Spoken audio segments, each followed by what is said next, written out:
Clarence, how do you call a game differently after seeing the two backups, Hill and Jokel? How do you, I guess, approach calling the game differently with those two different guys? I think we call it the same. You know, our offense is our offense. Those guys have been in it. You know, we've given them the playbook, and we're going to call the plays that we think will work. Over here to the right, and then we'll come back to you, Mark. Clarence, what specifically have you seen in Trey Williams' development, especially just over the last 3 weeks of fall camp? His biggest improvement is his pass protection.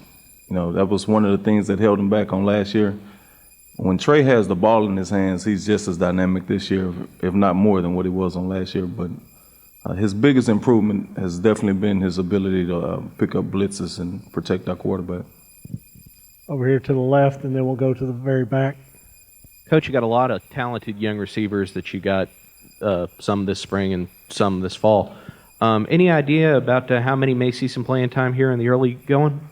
Not really sure, but a guy like Ricky Seals-Jones, we expect him to play some. LaQuiviante, you know, he has a chance to play some. I think he's going to be on some special teams things as well. Those other guys, you know, they've been coming along. It's a chance you'll see all 6 of them this year. To the back. Coach, Kevin O'Connor, WTAW in the zone. Coach Summerlin had said you guys don't have much time really to look at other media, but with the preseason polling coming out on the SEC, and they're all SEC teams, and A&M, some saying somewhat underrepresented, you guys carry a little bit of a chip on your shoulder with some of that? Not really, you know. They said a lot of bad things about us on last year, so our job is to just go out, get the guys ready to play. They'll play hard and put a quality product on the field. Over here to the left.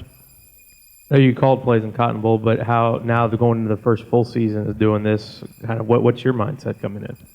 Well, you know, I've called plays before. The good thing about, you know, my position right now is we have a lot of weapons.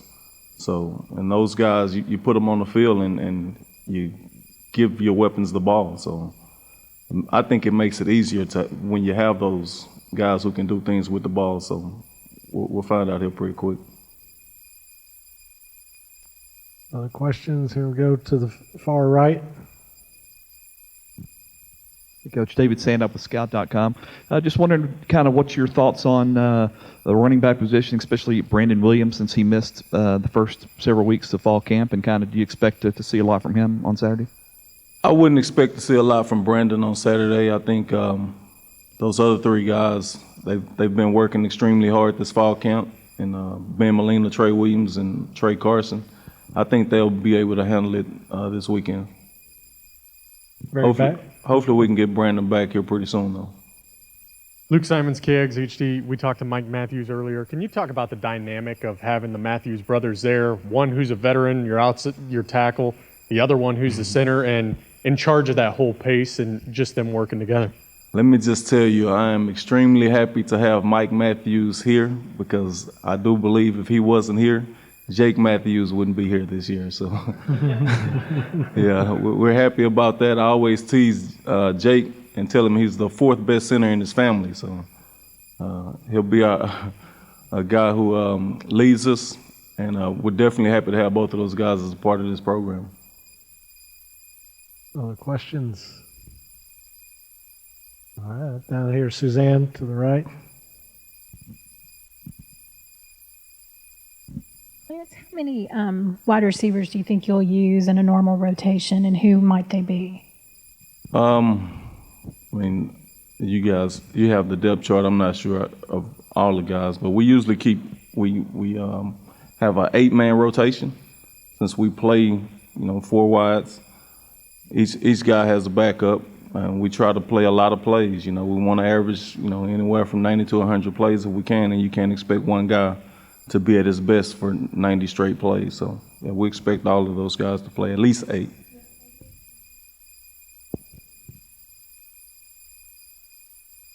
Yeah, I'm not sure.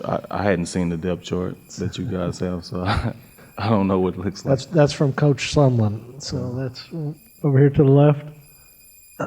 James Sullivan in the back. Can you talk about the think I just forgot my question. So. Okay. No problem. All right, we'll go to the back here. Quiz. Go ahead, Coach. David Sanup with Scout.com again. You talked a lot about the young receivers, so I'm curious about your thoughts on some of the veterans, especially Darrell Walker and Savion Holmes, who seems to have come around in the last offseason. Yeah, we definitely feel like Darrell Walker is a much better receiver on this year than he was on last year. Got here, that first spring and had some injuries and didn't quite learn the offense as we thought he would. But he's been doing a tremendous job this offseason, this fall camp. We're looking forward to having him out there running around, as well as Savion Holmes, who was, a backup on last year, but we're expecting big things from him.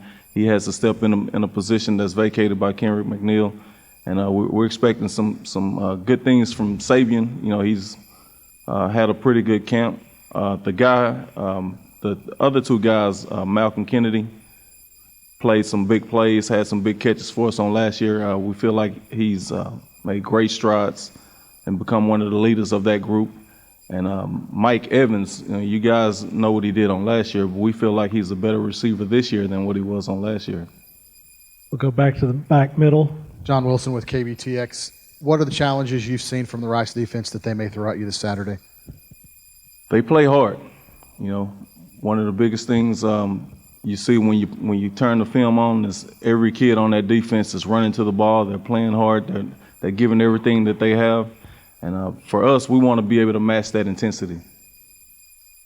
Okay, to the far right, back right.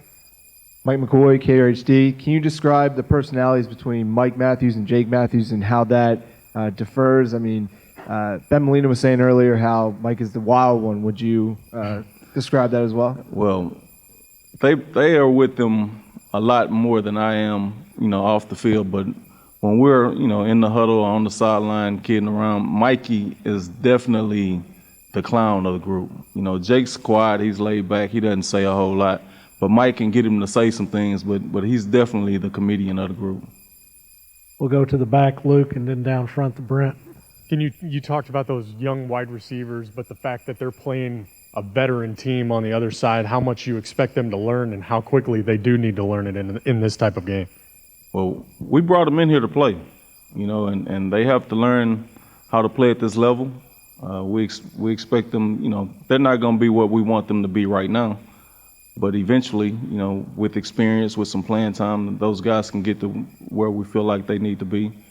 They're talented, so sometimes your talent can help you overcome some things. So hopefully those guys pick up on it and understand, route running in a game situation without coaches out there yelling at them and catch some balls for us. Down front, Brent. With the potential of a true freshman playing at quarterback for you, how much did it benefit y'all that Kenny Hill ran this type of offense at South Lake Carroll and has pretty much run that type of offense since the 7th grade? Yeah, he's talented. He was the Gatorade player of the state. He's a dual threat guy. I think with what they did at South Lake Carroll, a lot of the Texas high schools are going to a similar offense that what we run. I think it prepares guys like him to play at this level because, the operation of it is real similar to what he's already done.